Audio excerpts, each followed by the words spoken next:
Hi, I'm Ryan. I'm Jason. I'm Scott. And we are Onto Maple. And this is Waupaca Local Live.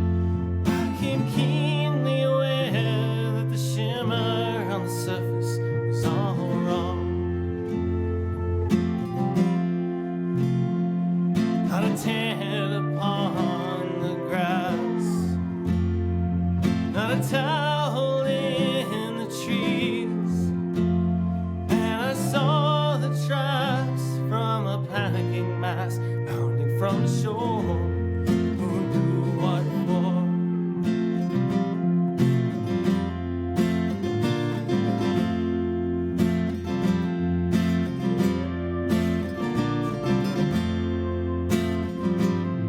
We were weaving into town.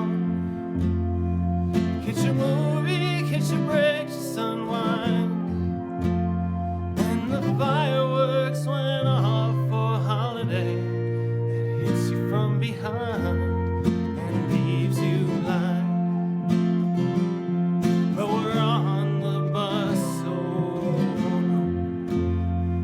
And my right side feels too light.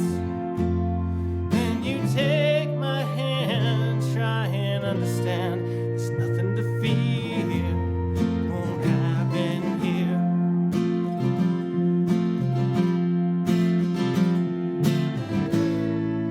Take me to Chicago, take me to the Gulf. This picturesque prison's not thrilling enough.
And the water's wide awake,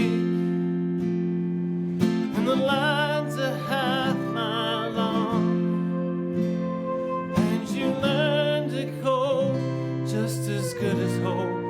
Fire in the sky won't strike me twice, won't strike me twice.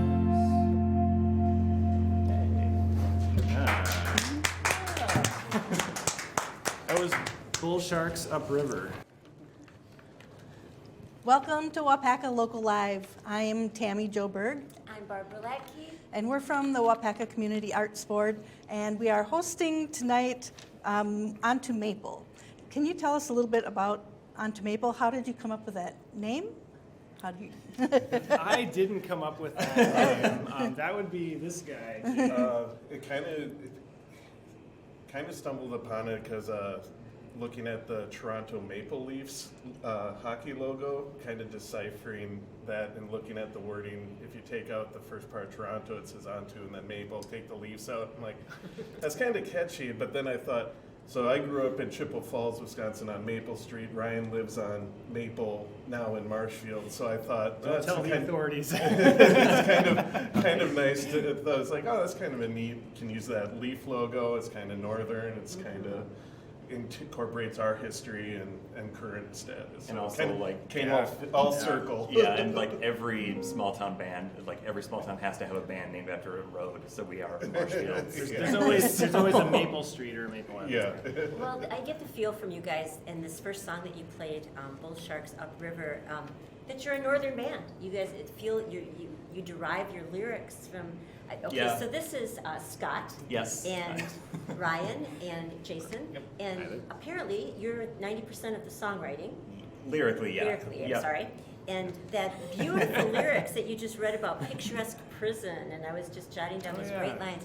Your English degree paid off. It's beautiful Yeah. poetry. Thank you, UWSP. Yeah, it's beautiful poetry, and you can execute it with your voice so perfectly. Well, thank you. Yeah, it was a great song. Can you tell us a little bit more about what was going on with that picturesque, the river, the bull sharks? Yeah. Well, okay, so let me Yeah. just start by saying this. Like, at first, when I heard the song, when I started playing it, I thought it was about like some sort of a concert scene or something. Because of the panicked crowds. That But it's a little. There's some subtle pieces in there just about the issue of gun violence, right? And Yeah, this is me like writing about 4 layers on top of whatever I was actually talking about. So it's sort of about the idea of people in small towns, rural communities being having this sort of superiority complex, like, oh, those are big city issues. That doesn't happen here. Like gun violence, like the second verse is sort of about someone who just kind of gets in the middle of a mass shooting or something like that.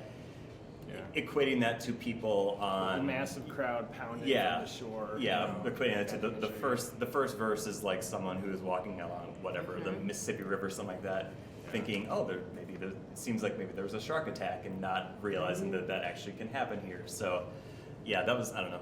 It might be like a degree or two too like English majory, but Well, I think it's But I like those songs. yeah. And so the shimmering, the light, the imagery is beautiful. yeah, the bridge is the whole like Chicago, the Gulf, like where those problems actually happen. It's like, no, that can kind of happen anywhere. Yeah, no, it's So- yeah, as we've seen. Yeah. So. So, why don't you tell the audience a little bit about the genre that you create? Oh wow. Well, there's we a did lot talk of about them. this on the way here. Right? The wave genre. Yeah, so I mean, we don't have a drummer, and we're okay with that. Like we're comfortable. We do a lot of just electronic drums. It's actually something that I'm pretty comfortable with. It's something that Jay here is definitely into, and yeah, it's the wave genres. It's this, you know, you're kind of adding something. You're I don't know, just kind of taking things to another level, you know, of, I don't know, just sophistication, you know. I mean, and just There's so many listings of styles of wave. One day it could Yeah. be one, and it's kind of taking from each one and hopefully making our own and new, our little twist to it. So this what we're playing here is kind of just more of a singer-songwriter style, and this is just, I mean, we're kind of just showing like, hey, we can do this, but a lot of what we do is just heavy electronics, like a lot of synthesizers, drum machines, and there's Scott playing bass. Yeah, but, and then there's He's yeah. like the key component to all this. So Scott holds it all together. yeah. we were kind of joking on the way here because we knew when we put that in the bio, like the longest list of these weird genres. Like basically, we're just playing like rock music with no drummer, and that's pretty much it. Yeah, basically. How long have you been playing together? Well, we started when like right before like that kind of fall, I'd say, like before the Of 2019. 2019, Before the pandemic. before the pandemic hit, and then we put things on hold because of the pandemic. I mean, we were concerned, like most people, and yeah, we didn't play for about, would you say, a year and a half or so. I mean, it's a long time, so to put things on hold, a lot of bands don't even last that long. So I was just grateful, that these guys still wanted to come back and do this stuff. Did you do anything online together, or like other bands did? Or? Well, no, I mean, we weren't really prepared at that level. I was kind of doing some videos on my own, just of my own solo stuff, but not with these guys. I mean, we just weren't that mature as a band. Yeah, and also I literally have no recording equipment at my house, so that kind of Yeah, did. it made things a little hard for like any sort of like remote collaboration. So yeah, but it was in some ways I think I mean, for me, it felt healthy. Like, it was kind of nice to step away from doing shows for a while. I mean, I actually really love working in my home studio and music studios and music creation in general. And yeah, I felt like I got a lot of stuff done, and kind of don't want to go back. I mean, I want to spend all my time making music, But I was gonna say it did give you time to finish a solo album and your like ambient stuff. Yeah. So yeah. Can you tell us what your solo album is? It's available Oh somewhere. man. Well, Good segue. there's several of them. I guess actually the most recent one, though, I don't think it's the one you're thinking of, Scott, but the most recent one is kind of a piano-based album. I do a lot of instrumental stuff. In fact, I'd say that's kind of the majority of what I do solo is just instrumental-based music. Just computer stuff. Sometimes mixing that, like just electroacoustic type stuff. Like this last one I did was a lot of what I would describe as like drone piano playing, where it's just trying to play the piano like a drone instrument, where you're just trying to strike the strings as fast as you can. But it was just this kind of this idea I had in my head. But yeah, that's been my latest release. There's Nothing for Me Here is an example of that, isn't it? On the Bandcamp Yeah. So website? that's one I actually did release on the album you're talking about. There's another album before this one I described as piano album. But yeah, that one I actually did do some. Where could a songwriting. person find it? It's on Bandcamp. I guess I would say definitely connect with me on Bandcamp if you like my music even.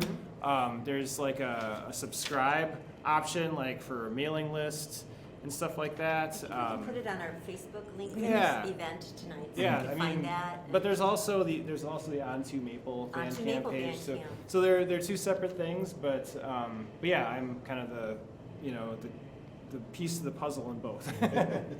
Gluing it. And you kind of had touched on it, but what kind of instruments do you play? You play keyboards and guitar and... Oh yeah, I mean a lot of stuff. A lot of stuff. We're being told we need to play some music. All right.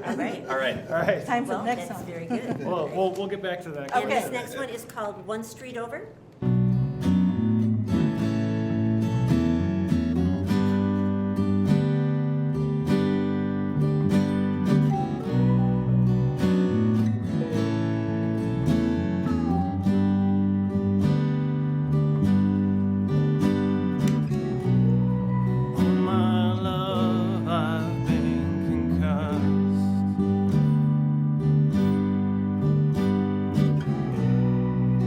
The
In your eyes, that can be me forever. Beautiful.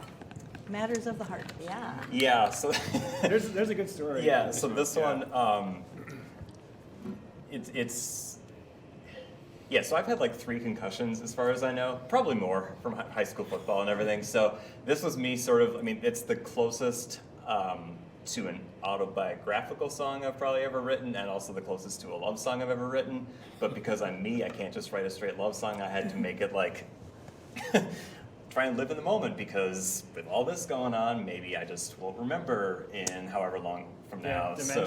So, it's everyone's Yeah, it hits favorite. me as an older person that it's Yeah, a very nice it's song. everyone's favorite like Alzheimer's love song. But no, so it's sort of written in the sense of like my wife and I used to live in Colorado, and so it's picturing like us driving up to say Denver and like staying with our friends there, and it's this very like heightened romantic thing, like, you know, in this light I look terrible, but like over there, meet me like right over here, and we'll just like have this moment to ourselves, that kind of thing. So it's it's pretty unlike the other songs that I write, because I'm like allergic to earnestness apparently. What's interesting is like Not the, so much. the first time I heard this song was actually another singer singing it. Yeah, so it was Scott's actually former band. So I was in a different band in Marshfield called Midrange, and we released an album called Positive Enforcement, available on your streaming service of choice. And then as soon as we released that, like half the band moved. So it was written like in that little span between the album release and that. And so our singer at the time, Ben Schmidt,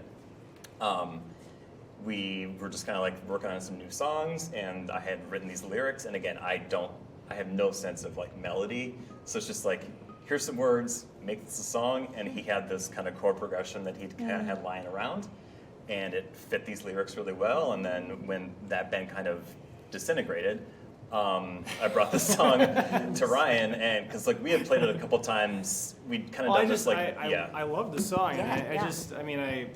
I tried to keep the melody as close to what Ben did as I could, Yeah. just because I loved how it kind of progressed and just kind of reaches this peak at the end. And your voice carries it so beautifully. Thank you. Yeah, you guys are quite the collaborators. I really like your. Yeah, we kind of Really good. have our own strengths here. I mean, Jay is like He's like he- heaven he's- over here. I know, he's like yeah. he's just like here's heaven. Jay is our sound design technician. Oh, it's awesome. Here. Yeah, it's great. I mean, I Gives love you all it. the feelings. Oh yeah, I and like feel like- ultimately, like I think the arrangement is really interesting, because like he's basically doing the part of what a lead guitar part would do. Right.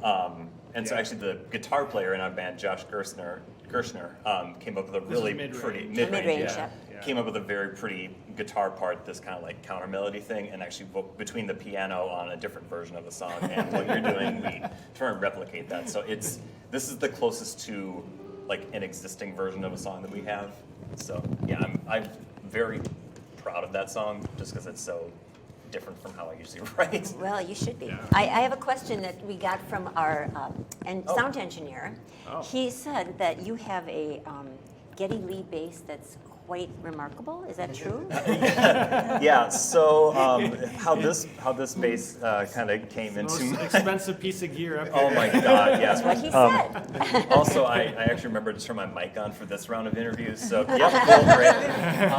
So pretty. Yeah. So when my wife and I lived in Colorado, I was in a bar band out there. If anyone in the band is watching, hey Lisa and Eric and Jason. And I have a Fender Precision bass that I've had for 15 years. It's totally rock solid, beautiful bass, really playable. And so my wife and I got married in September, and in like, I don't know, May, she was like, hey, just randomly, do you have like a dream bass? I'm like, yeah, Rickenbacker 4003, but like, I don't know why you're asking, you're just kind of curious, but I had no idea. I'm like, I love my bass. If money was no object, yeah, great, I would get one, because like my favorite bass player is Mike Mills from REM, and he played one, Geddy Lee played one. Tracy Pugh. Yeah, Tracy Pugh from Nick Cave's former band. But so I'm like, okay, yep, that's great. Just that's kind of a strange question for you to ask, but sure. And then, several months later, we were living in an apartment complex at the time, and she calls me from the parking lot. She's like, hey, I just came back from doing laundry. Can you come help me get stuff out of the car? Sure. So I walk down there, and she's like, oh, what's that? And it's this guitar case, and it says Rickenbacker on it, and I'm just, I'm sure I said so many swear words. I know, right? Thank you. Yes, She bought it for you? surprised me with this.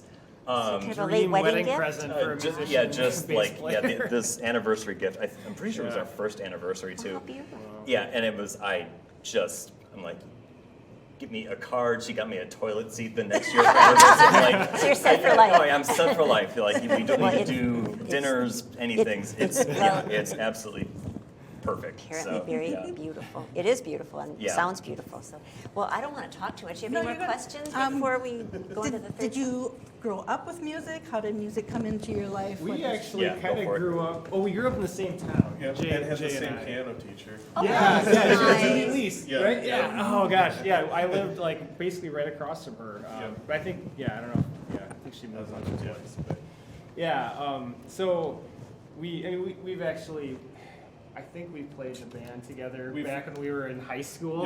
Yeah, we have a Previously. mutual drummer at the time in high school who was Good friend of good ours, friend yeah. of both of ours, and Yeah. that's how we met. And then played a bit, and then it was kind of just before we graduated, went in our separate ways. But 20 some years later, it comes back around and we're playing music again. So Well, it's just crazy because yeah, this mutual friend, he's another collaborator of mine. We have a couple albums out too, but this person, his name's Nate. He, hi Nate. He sent me a text one day saying, "Hey, by the way, Jason Lee is moving to Marshfield, Wisconsin." And I'm thinking to myself, okay, I knew Jason Lee back in high school. Yeah, I mean, you know, he's big into music, played in some bands. It's like, okay, yeah, that'd be awesome. Like, wait a second, no, that's Nate's pulling my leg here. Come on, like nobody cool ever moves to Marshfield. I'm sorry. Well, like, Well, you guys, No yours one truly. else.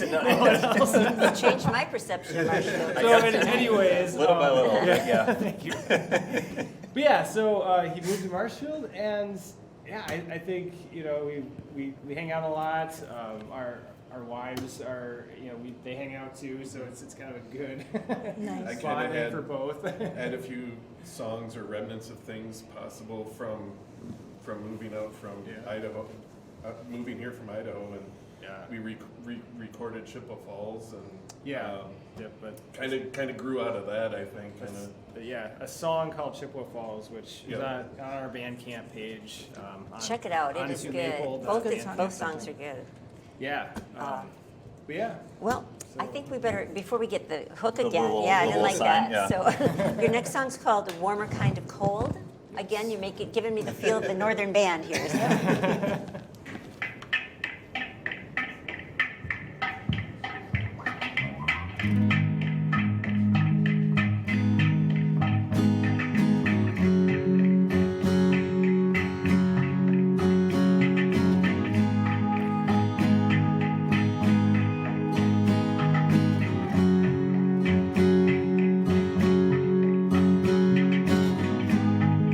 Getting Christmas drunk on crystal clear white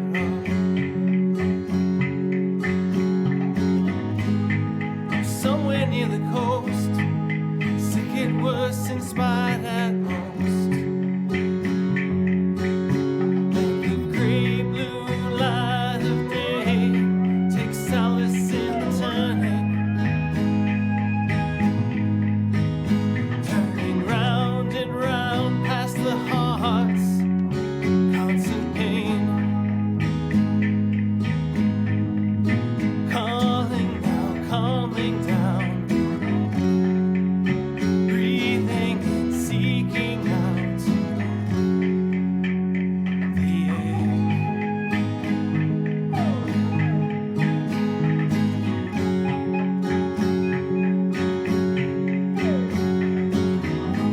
Say I miss me when I'm gone. What if I've been gone too long?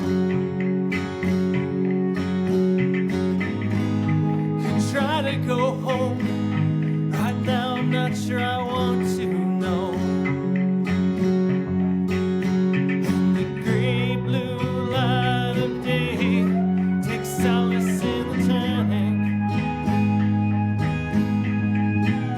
Turning round and round past the heart's constant pain.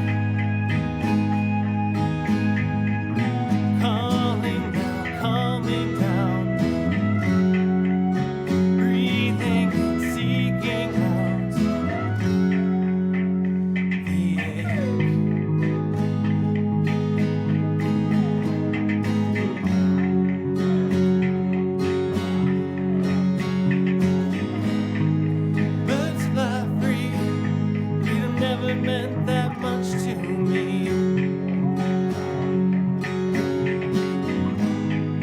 We all wander home. It's winter here, but it's a warmer kind of cold. The gray blue light of day takes solace in the turning round and round past the heart's constant pain. Calling now, calming down, breathing in, seeking out, breezing up, spinning round, letting go, seeking out.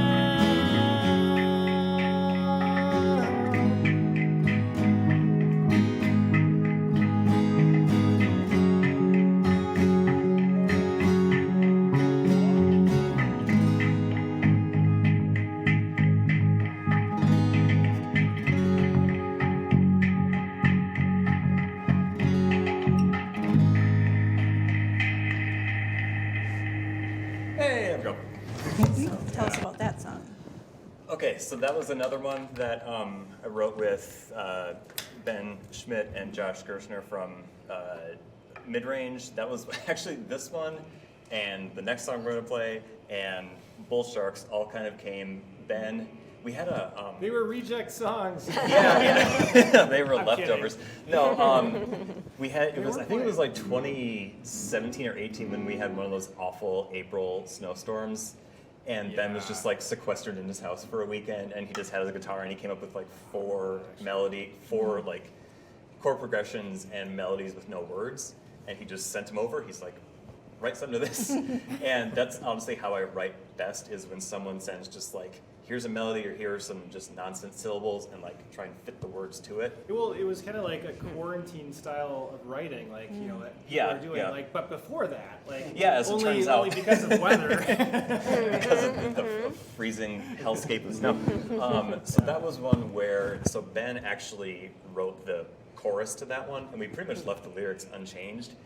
And I didn't really realize it at the time, but it sort of is one of those where like the narrator of this song isn't really aware of kind of how full of it he is. Like he's sort of buying in too much of that like tortured artist where he's just gonna like go off into the woods or onto the coast and just like be his like, I don't know. It's a very like this songwriter, this artist who's a little like high on his own supply kind of thing. So like that's why it's a little like overwritten and it's a little like over dramatic and everything. Well, it Yeah. kind of has this sense of estrangement too. Like, Yeah. it's kind of like, you know, does someone, you know, does Sarah miss me when I'm gone? You know, like this. And the Sarah thing specifically. So there's a Nico Case is one of my favorite artists, and she has a song on on her most recent album called Halls of Sarah, and it's basically about how men like us will just use the name Sarah as like a stand-in for like all sorts of women in songs, and like it's just any female. any female character. It's just like we can just say Sarah is like this muse, and she has no say in it. And it's true so- because like one of my other collaborators, this guy Nate that we both know, like he's written songs with Sarah characters. So we actually wrote a whole album like based around these characters, and one of them was named Sarah. So is that like representative of a certain type of woman? At least, I mean, for you, was it?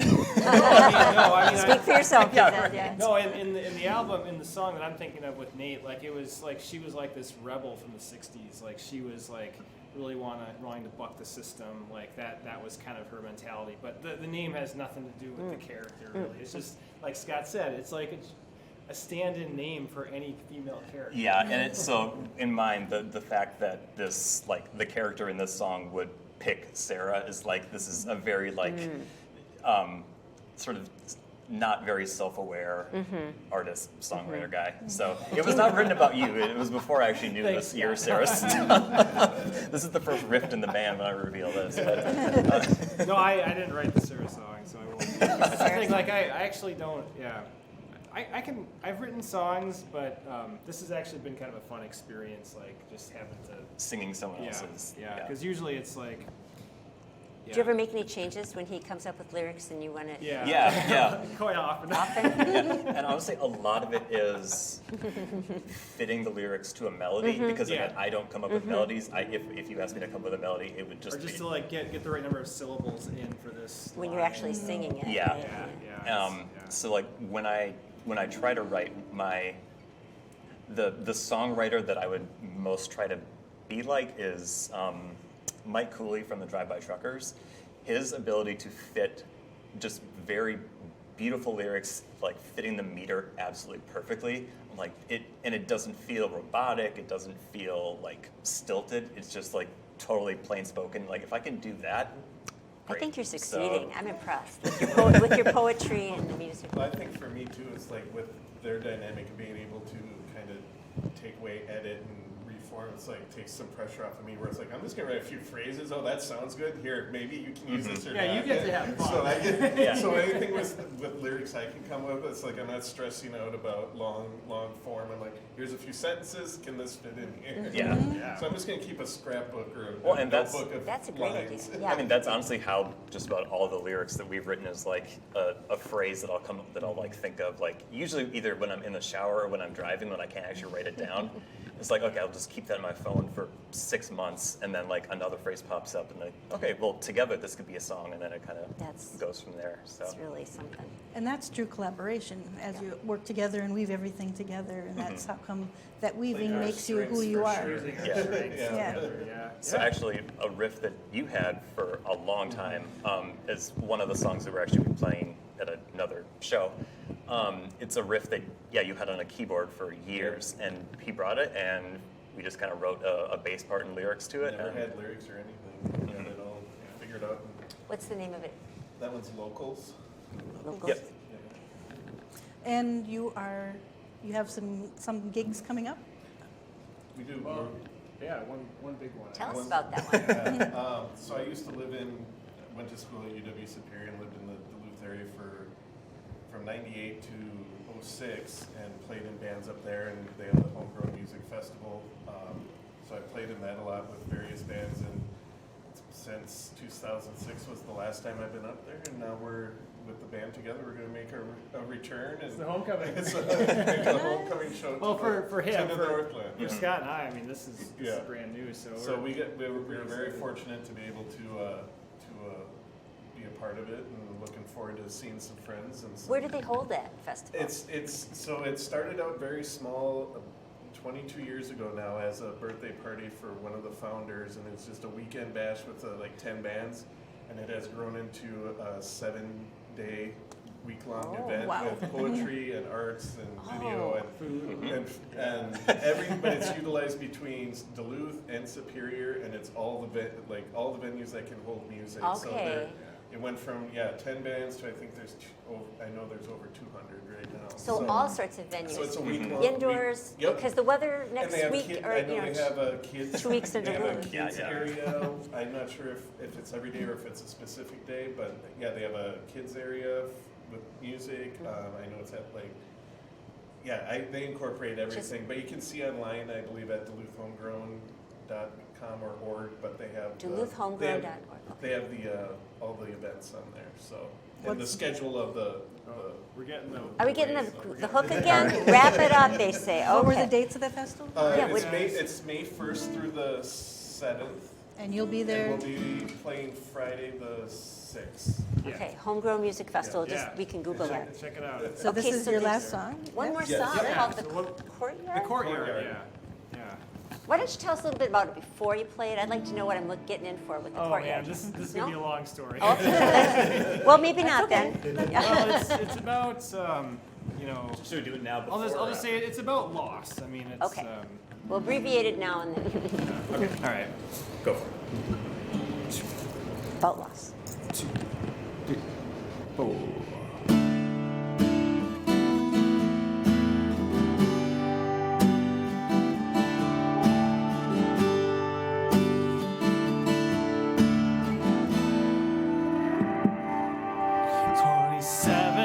Curtains up across the courtyard's willow breeze.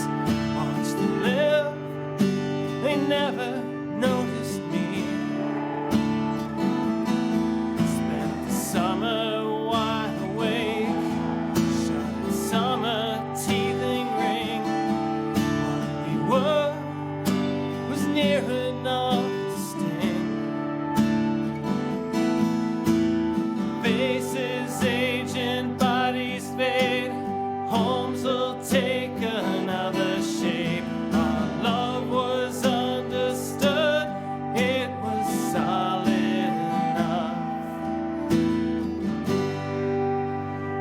brought about alive.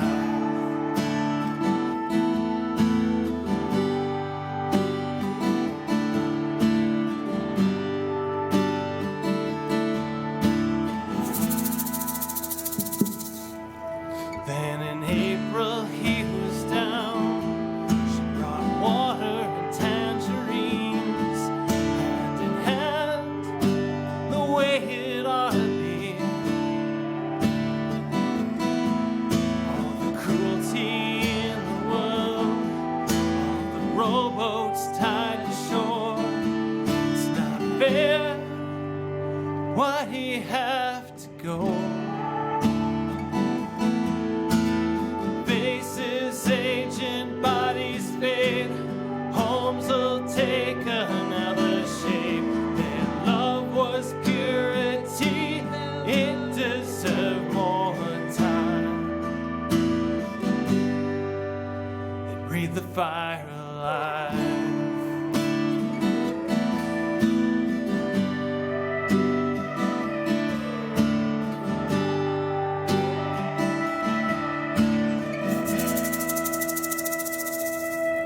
There's a frame now on the sill, facing inward toward the bed. Holds the past, the future up ahead. Holds the past, the future up ahead.